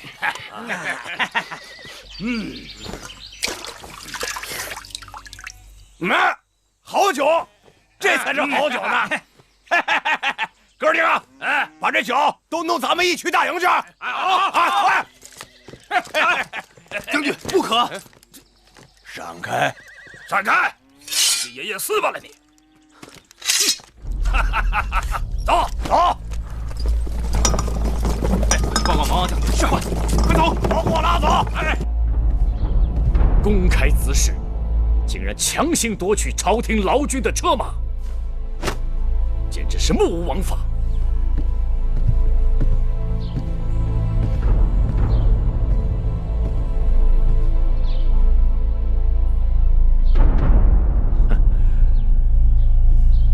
我看此事你可以这么办，你去找米荣将军，随他一起去宫里向大王禀报。米荣将军？对呀，他们抢的不是太后犒劳给米荣将军的酒水和腌肉吗？哎，您看看，多好啊！好啊！就这2张狼皮，别的没有了。哎，你等等，你别走！你就拿这2张臭烘烘的狼皮来换我这锦缎，这不行啊！我这锦缎很贵的。贵什么贵？2张狼皮换1匹锦缎，在我们草原都是这么换的。哎，我说你个奸商，你要是敢耍滑头的话，打你啊！哎，你别走！谁怕你啊？这是咸阳，不是你们义渠，这里可是讲情法的地方，不给钱休想拿走我们的锦缎！哎，你个臭娘们儿！将军，这俩人蛮横不讲理，咱不要了。这是咸阳城，钱早就过不讲理，这太了不起了。别动！你别走！你把我锦缎弄破了！你分明是有意把我的锦缎弄破了！你赔我钱！赔我钱呢！你这奸商故意损坏锦缎，想讹诈我们！别看我们将军老实，就可真有你们讹诈，听见没有？不是，你别走！走啊！赔钱！不撒！撒不撒？不撒！不赔钱！赔钱！赔我的钱！赔我的锦缎！你们不赔钱！还敢在关中门前出城赔钱呢你！撒手就第2手！你别走！别走！赔钱呐！赔钱！快走开！别走！别走！不然就出事了！哎呦！走！怎么了？怎么了？快起来呀！你没事吧？杀人了！一群人杀人了！走！快点！还有人在杀人呢！快！有人杀人了！别动！别动！大王有令，不管何人触犯秦法，一律依法严办。魏将军，走吧。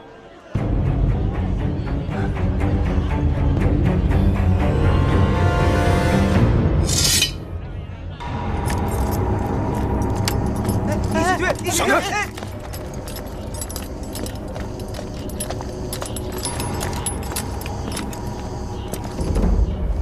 义渠君有事找寡人。不错。何事？我手下有几个将士，在街市上误伤了人，被廷尉抓走了。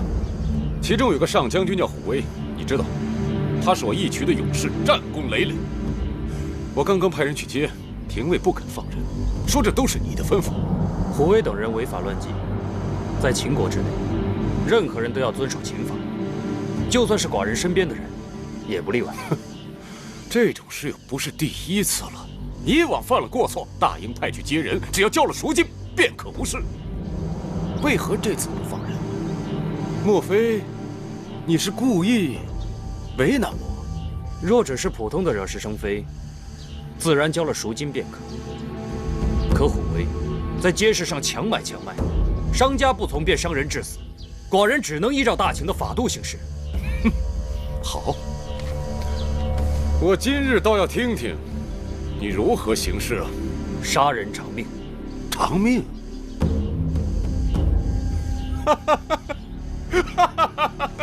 一个街边的小贩，怎么可能让我义渠的勇士去为他抵命呢？不管任何人，都是我大秦的子民。寡人身为秦王，就要为他们做主。看来你是不肯放人了。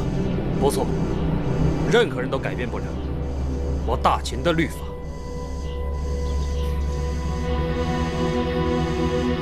刚找牢的小狗崽子就要呲牙了。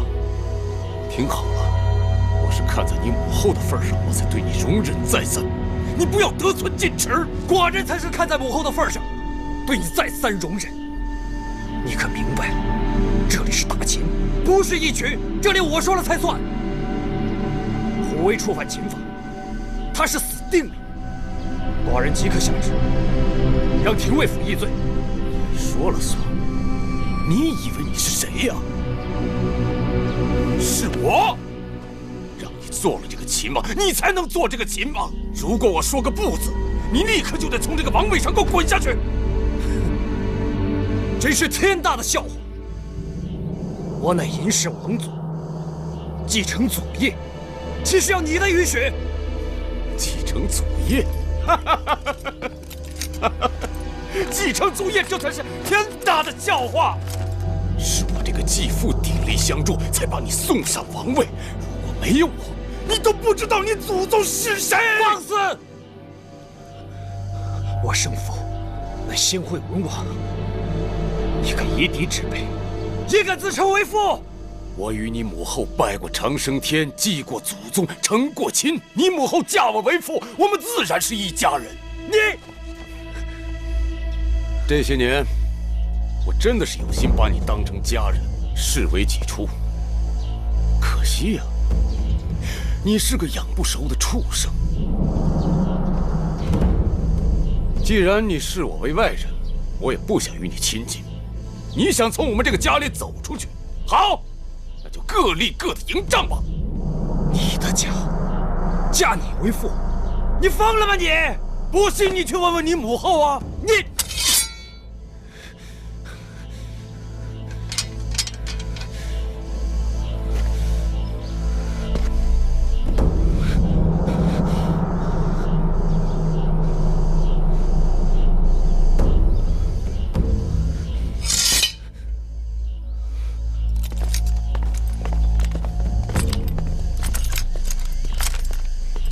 我们在楚国的探报还说，芈衡听信晋上等人的谗言，不顾黄歇的劝阻，再一次流放了屈子。眼下，楚国已派使臣来到咸阳。母后，继儿，怎么了？你们都先退下吧。是。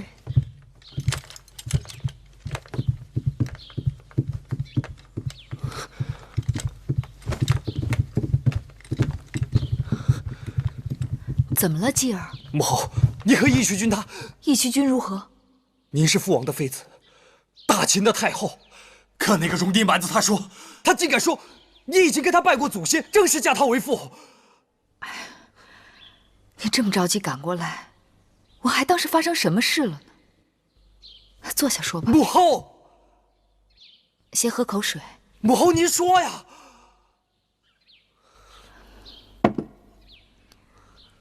我和义渠君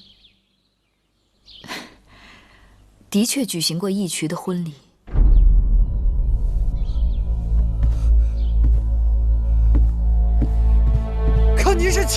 太后啊！我知道，世人眼中太后可以养男宠，却不可以再嫁人，所以我也没打算昭示天下。那你为什么非要与她正式婚嫁？因为那时我有了福儿，我不想让福儿做私生子。另外，我也想有个家。就是因为这个？对，就这么简单。可他不这么想。那个戎狄蛮子因为你嫁给他，便把整个大清也看作是他的囊中之物。不会，他不过是跟你说说气话罢了。母后，今儿不明白。不明白什么？不明白您为什么要这么做？您这是因小失大。那依你看，什么是大，什么是小？母后，您不是普通的妇人，您是大秦的太后，您想要什么都唾手可得。可母亲想要的东西，却是可望不可及。您说什么？可望不可及？您一直想要的，不就是天下吗？有一日，王儿定将整个天下亲手献于母后。看来，你的确是不明白。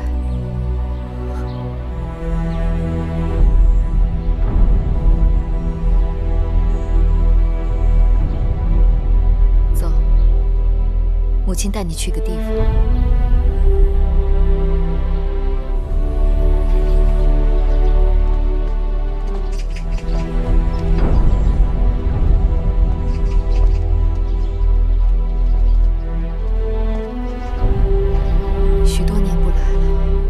原来这个院子竟如此局促，可不是吗？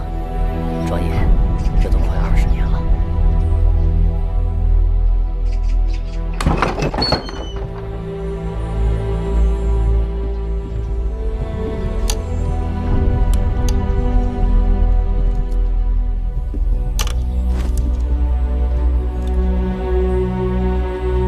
这里面怎么会如此昏暗？粗鲁。这里是什么地方？这里是母亲刚进秦宫时的家。后来母亲有了身孕，你父王就要母亲从这里搬出去了。这里这么局促狭小，怎好住人？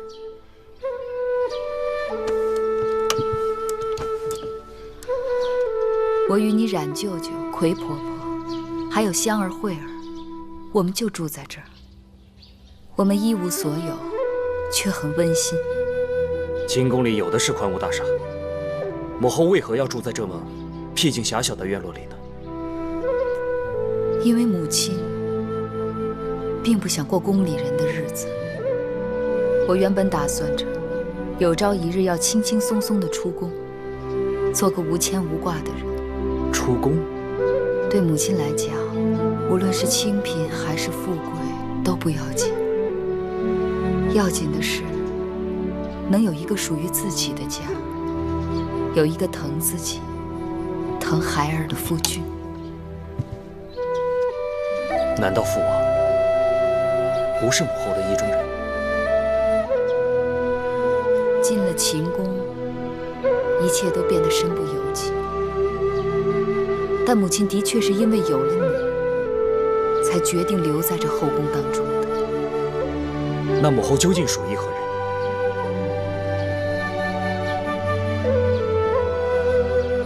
皇歇？皇叔父可是母后的情之所钟。你皇叔父，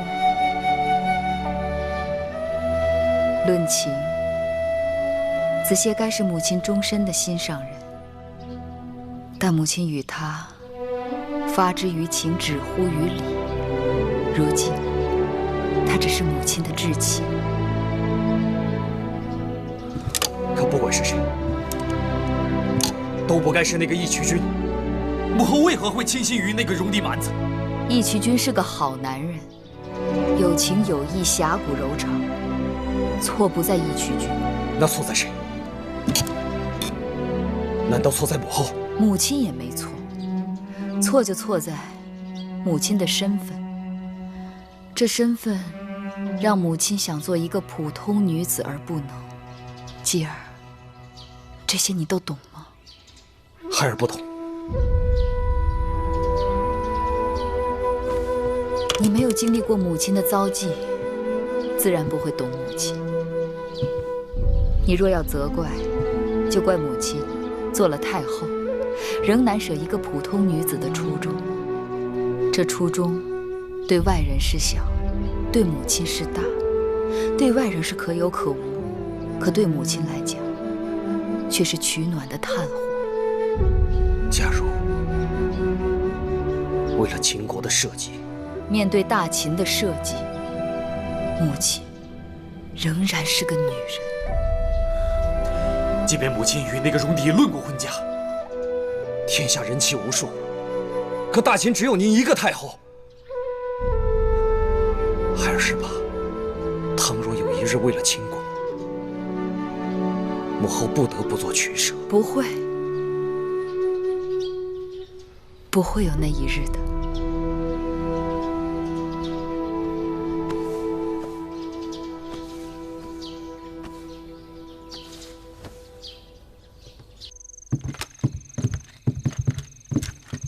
太后，义渠君来了。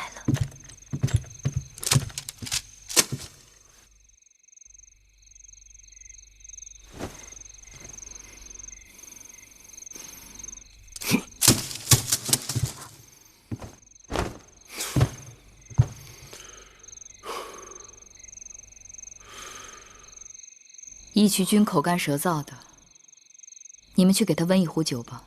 是。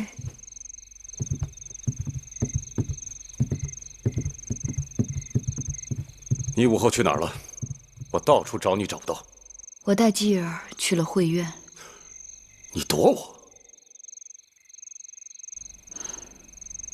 你为何要对他说那番话？有些事情你知我知就够了，何必故意去激他？对他说了又如何？他是秦王，得敢做敢当。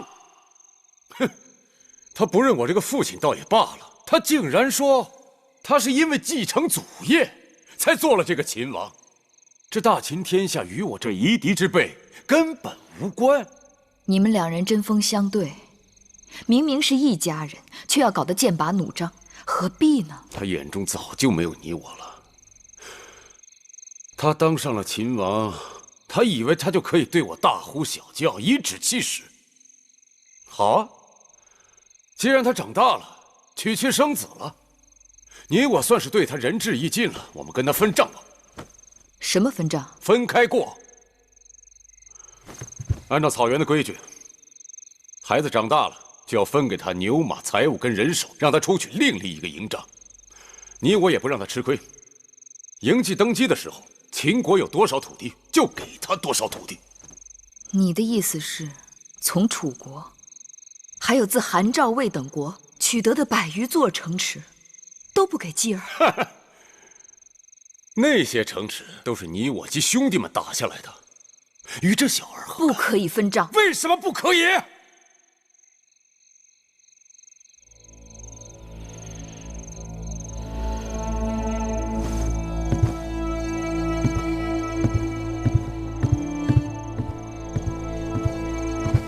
义渠君，这么多年，我们既是家人，又是君臣。